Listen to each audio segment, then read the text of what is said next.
Welcome to UNCAGED. Today, we have a little bit of a different show. We're going to be talking about commerce. We're going to be talking about retail in specific. And we've brought together a group of experts. We have Dent here, Michael Appel, and Nina Sichtermann. We will go through the topic really of retail and holiday sales. I mean, everyone at this time of year is thinking about what gifts they have to buy. And there's always the question of, what does the retail season look like for retailers and how healthy and robust is it, especially right now in the way the economy has been over the last couple of years.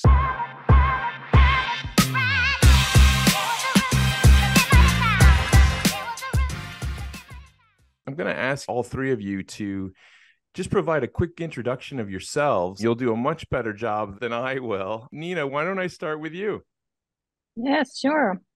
Hello, everyone. Good to be here. So my name is Nina Sichtermann. I've been working in the food retail industry for most of my life, 17 years in total for now, all across the globe, 5 different countries, 3 different continents, and all sorts of different positions. And I like to say that I'm not sure how much I'm food retail myself or how much food retail has shaped my character. So I really love this industry. I enjoy retail, and I think it's a great pleasure to be here today.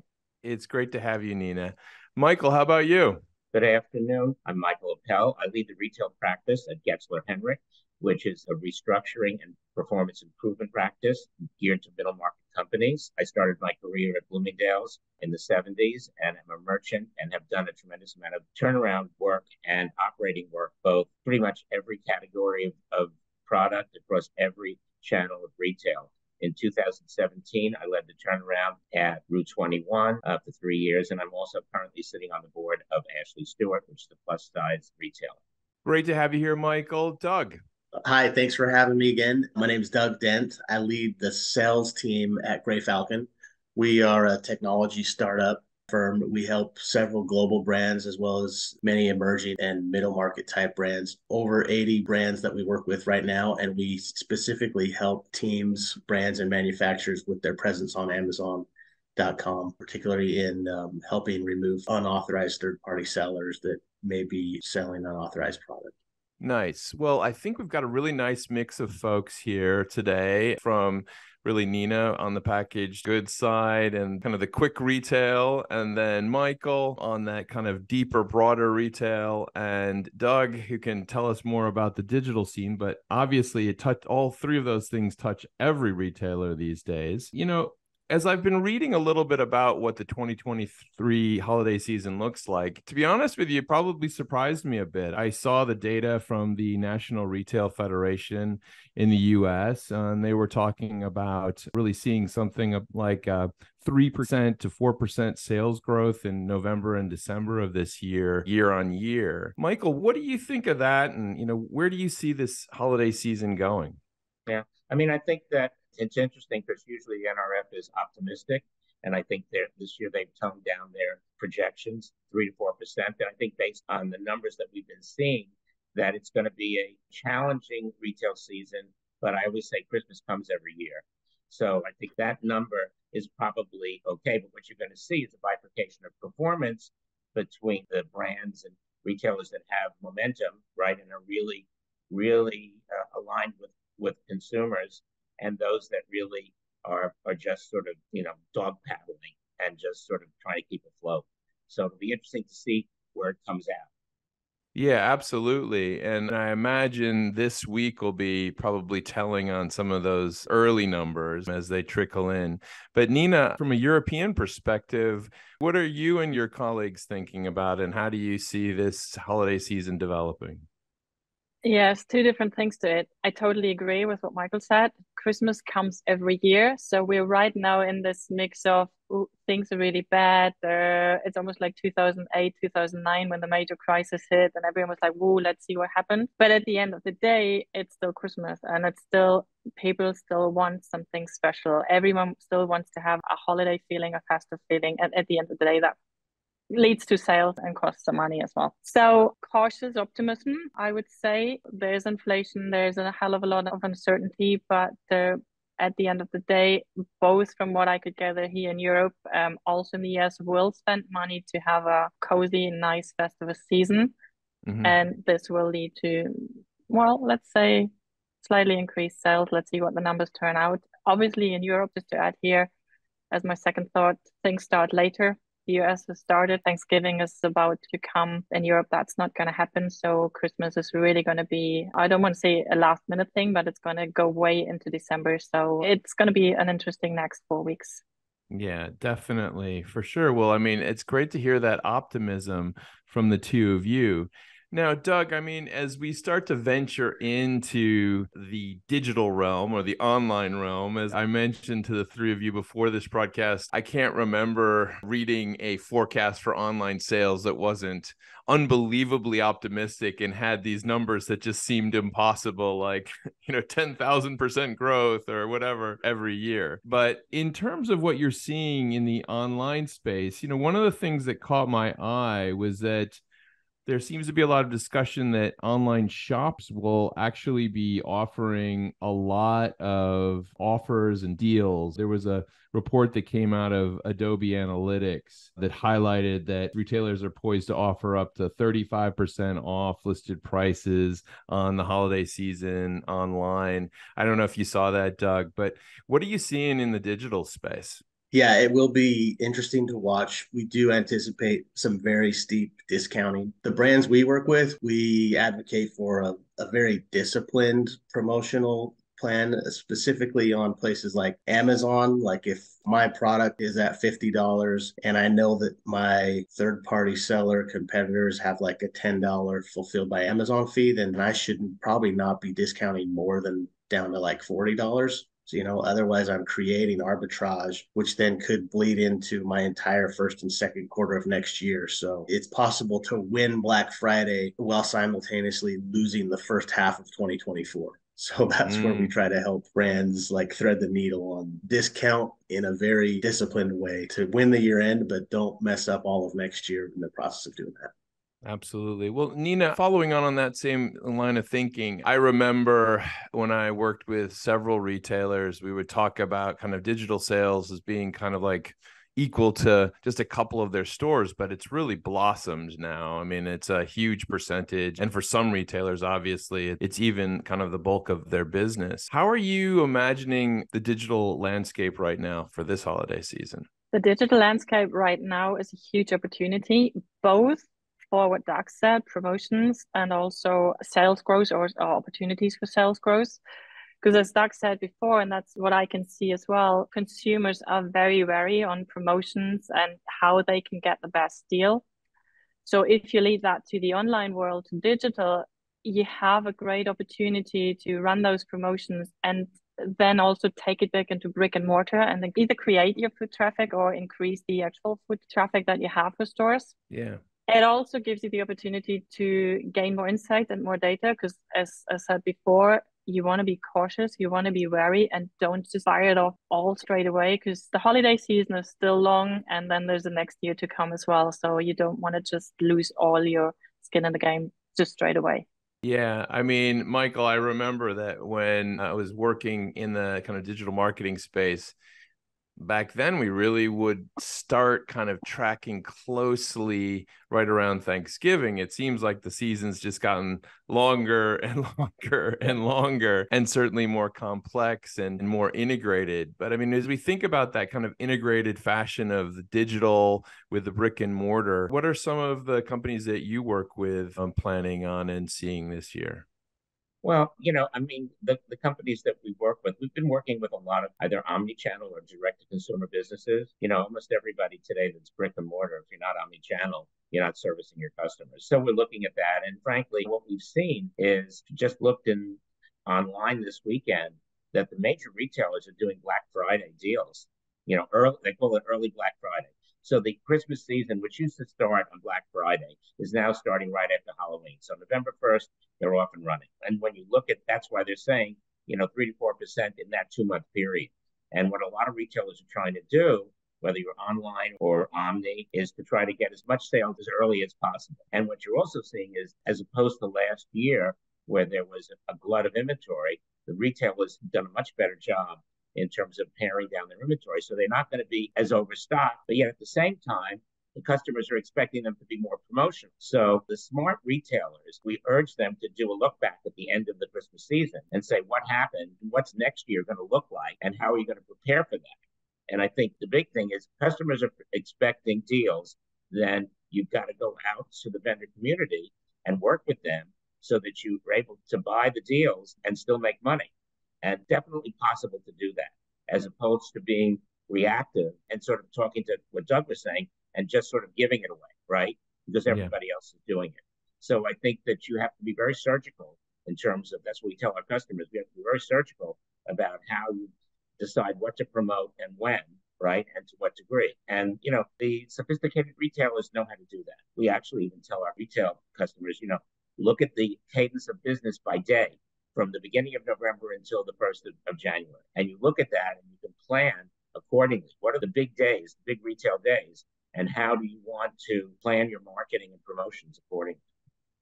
You know, it's really interesting when you talk about that, bringing all these components together and being very, very precise in how you think these things through, which really leads me back to something that you said, Nina, which is, you know, about the data coming in. And, you know, I'd be curious to get a sense from the three of you as to how the data flows right now in retailers. Are you actually seeing that some of that online information is really shared with the folks that are managing the brick and mortar stores? And is there really a good cross-pollination of those insights? I'll start with Nina on that one. Yes, easy answer to that. It is shared and has to be shared because in my case, you're talking food, you're talking fast-moving items. So you need to share the data, especially in these times now, to see where you have to adjust. And that can be any sort of, you have to do double facings, do you have to reposition the items, do you need more quantities? It can be anything that helps to push your campaign. The secret is on how do you actually share the data and how do you make it easily readable and how do you share the amount that really is needed to have your operations up and running efficiently. So it's finding the right balance in between sharing the right amount and simplifying it so it's really operational. But it's definitely needed and it has to be shared. Yeah, well, it's great. That's a definite evolution from what I remember, you know, when I was working very closely in retail. I mean, I remember, Doug, when companies would have this treasure trove of digital data and it seemed to just stay with the e-commerce division of retailers. But now it seems like it's being shared across. I mean, Doug, you work with a lot of obviously online retailers, folks, brands that are really selling on things like Amazon. Do you find that the data that comes back from the work that you do gets shared across their operations? Yeah, absolutely. It all starts and really ends with data for us. The brands are seeking out data from us that they don't necessarily have internally. So we're finding, for example, on Amazon, a particular item, a particular listing by a brand, and finding every way that it's listed, every marketplace it's listed on, and every seller. And then, like the old adage is like, if you have data and do nothing with it, it's useless, right? So the most important thing in our business is to take action on that data by helping to simplify the sales channel, remove certain unauthorized sellers that you don't want there. But yeah, data is, we share it consistently and have several different dashboards and ways of sharing it with customers all the time. Now, Michael, I want to jump back to you. And, you know, I know that in your role at Getzler, Henrich and Associates, that you guys work with quite a few different types of retailers and businesses. And just kind of trying to get a sense of when you look at this holiday season and we think about this growth in sales, are you seeing this kind of even across all segments? Or are there going to be certain verticals that are going to have good years, others that'll perhaps have more flat years? You know, I'm thinking right now of those lovely car commercials we all see at the holiday season with the big red bows. Will those be moving? Well, I think that obviously in terms of the data that we've been seeing, it's not going to be even across the board. There are going to be some categories that are going to be much more buoyant than others. Like beauty and wellness continues to be very strong, all right? And we're going to continue to see that happen. So like active, all right?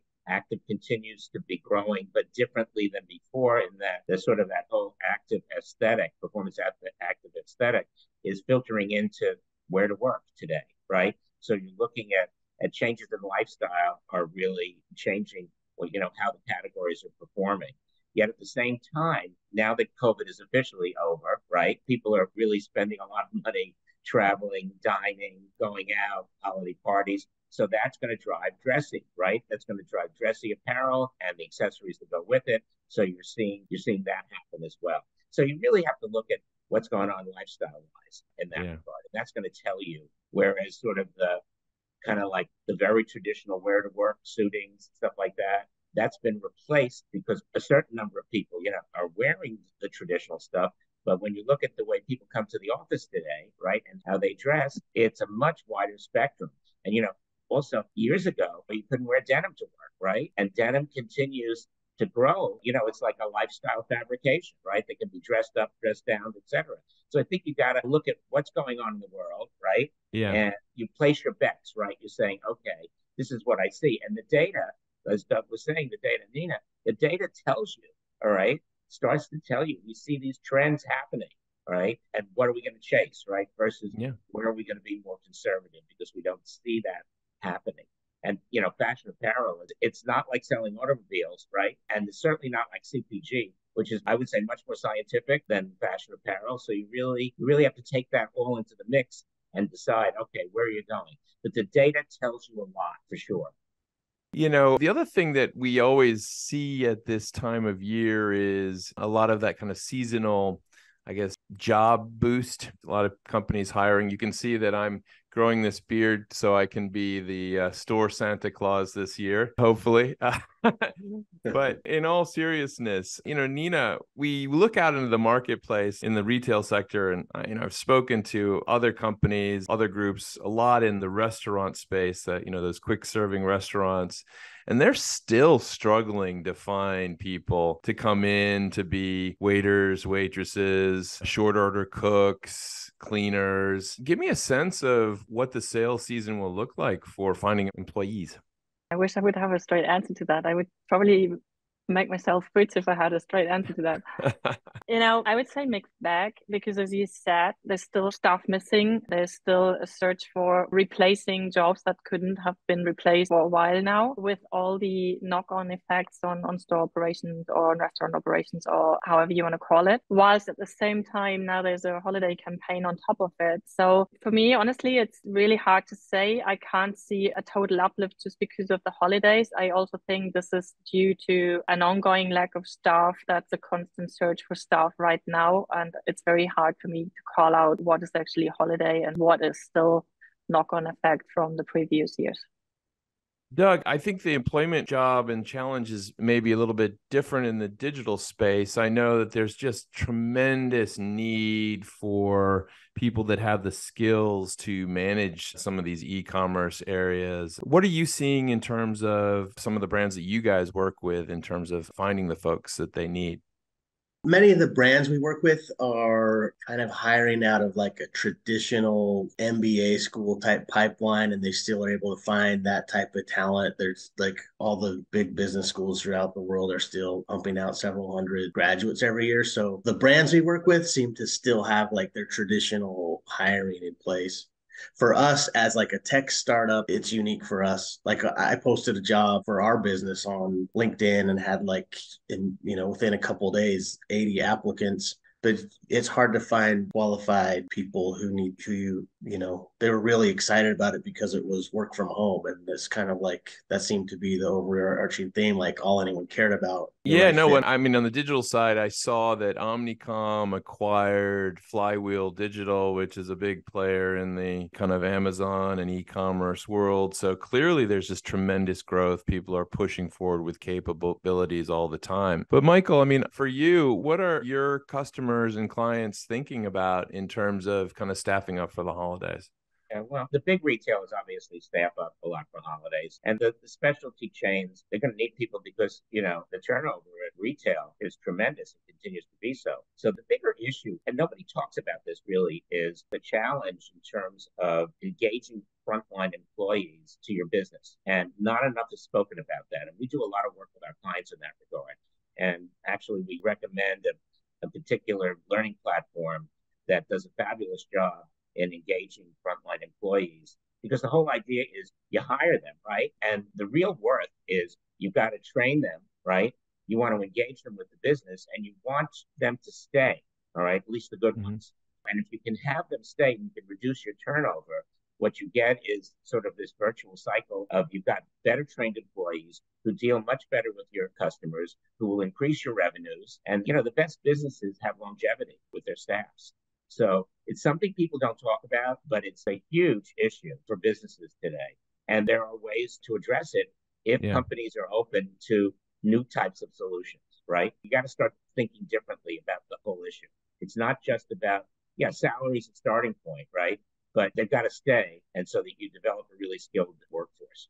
I know it's a great point, Michael, and it's something that you hear a lot in terms of the discussions today around artificial intelligence, really related to kind of not only keeping people around, but upskilling them, right? Giving them a broader set of capabilities. And, the AI topic has really been a huge focus in 2023, probably because of the excitement at the tail end of last year around ChatGPT, and really kind of, I think, led to a lot of people thinking about it in an exciting and an innovative way and trying to roll out trials. But I mean, Nina, when you and the folks that you work with in the retail space are thinking about this space, where does AI fit into your plans right now?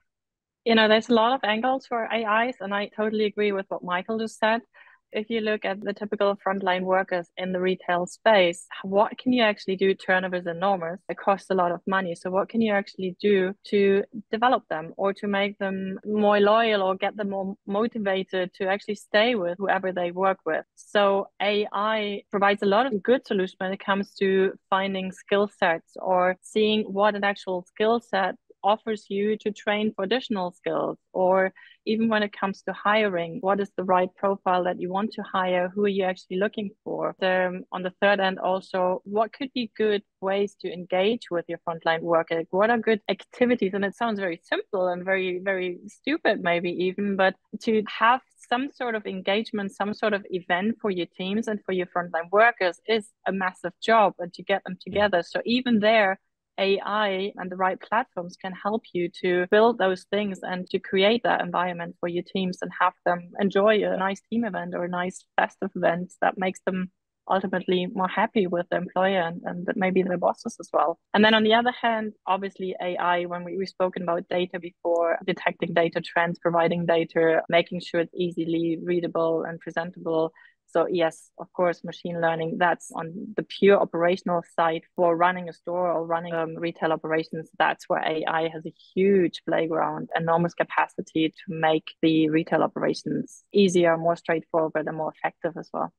Yeah. And Doug, with kind of a future focused question here as well, you mentioned that when you and your team are talking to your customers about any type of rebates or discounts that you'd offer, it's really balancing that out with 2024 in mind. Like, don't kill next year by trying to save this year in a way. And so, with that in mind, when you look out into 2024, what does it look like for you guys?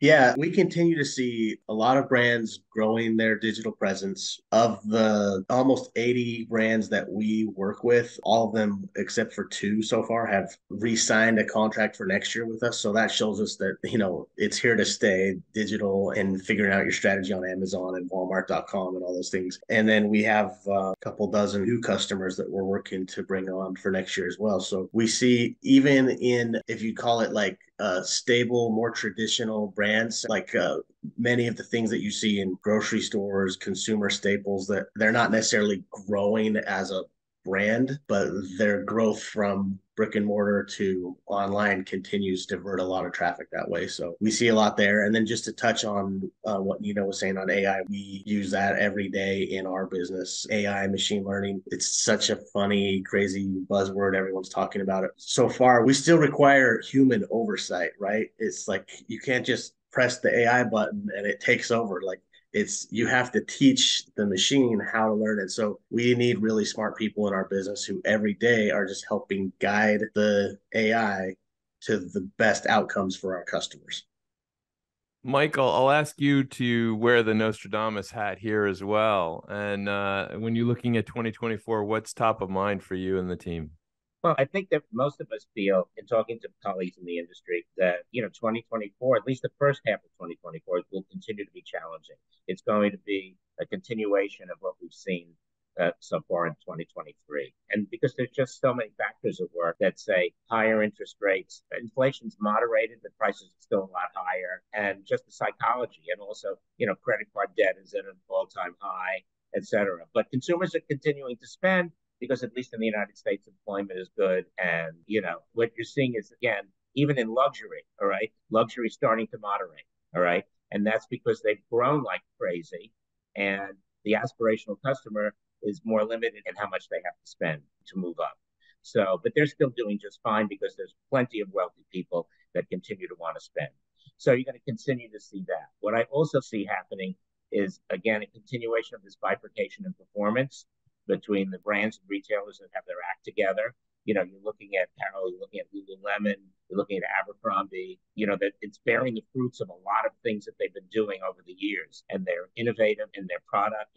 We never talk about product, but really that's where it all starts, right? So those retailers that continue to understand their customers and continue to present products that appeal to them, right? And that will get the dollars, because what I've found, at least certainly in fashion, is that when times are tough, consumers want to be excited by newness, right? Because if they have that pair of black slacks in their closet, they don't need another pair, but they want a great top, or they want a new dress, or they want, a great handbag or something like that. So those retailers, regardless of what category you're in, right? It could be beauty and wellness, it could be vitamins or whatever. If you continue to excite the consumer with new product, then they're going to open their wallets and spend. So I think that's what you're going to see happen. Well, Michael, I'm still stressed out of the fact that you mentioned that I probably need to go buy some new clothes after living through the pandemic era and not thinking about that for so long. Right. But that's probably a plus for some retailer out there. Right. But Nina, I'll give you the last word here. What are you seeing in 2024?